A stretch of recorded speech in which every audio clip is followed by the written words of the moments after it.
Today, most people imagine medieval knights as noble warriors. They picture courage, honor, and chivalry. But in the Middle Ages, many people viewed knights very differently. In fact, knightly violence became such a serious problem that the Catholic Church stepped in and attempted to control them. Ironically, those efforts would help create the very idea of chivalry that we associate with knights today. Following the collapse of centralized authority across much of Europe, local warriors increasingly became the dominant military force. Kings and princes often lacked the power to control violence beyond their immediate territories. As a result, many knights settled disputes through force. Raids, robberies, feuds, and attacks on vulnerable populations became common features of medieval life. Entire villages could find themselves at the mercy of heavily armed warriors. For ordinary peasants, merchants, and clergy, a passing knight was not always a protector. Sometimes he was the greatest threat they faced. The image of the noble knight that exists today would have seemed very unfamiliar to many people living during this period. As violence escalated, the Catholic Church attempted to impose limits on warfare. Beginning in 989, church leaders introduced what became known as the Peace of God. The movement threatened spiritual punishment against those who attacked churches, clergy, peasants, or other non-combatants. Later, the Truce of God attempted to restrict when violence could occur. Knights were encouraged to refrain from warfare on certain days of the week, during holy periods, and near churches. The goal was not to eliminate warfare entirely.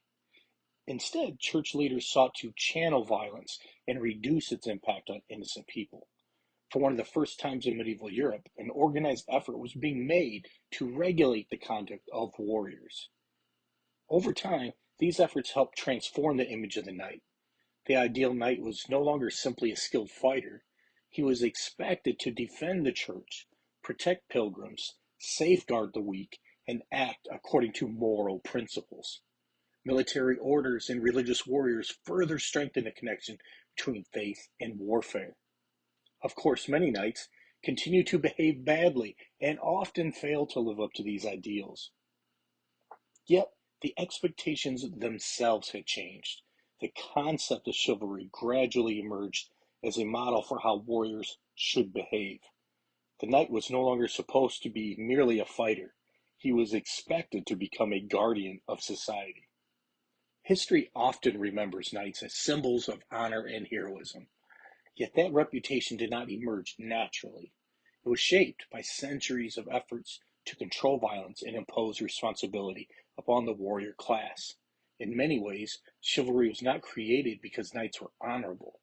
Chivalry was created because medieval society needed them to become honorable. History matters because people matter. If you enjoyed this video, please click the like button. It really helps the channel grow and helps more people discover military history. Be sure to subscribe to HMS History with Michael Stroud for more stories from the battlefield, campaigns, and hidden corners of military history. And remember, history matters because people matter. I'll see you next time.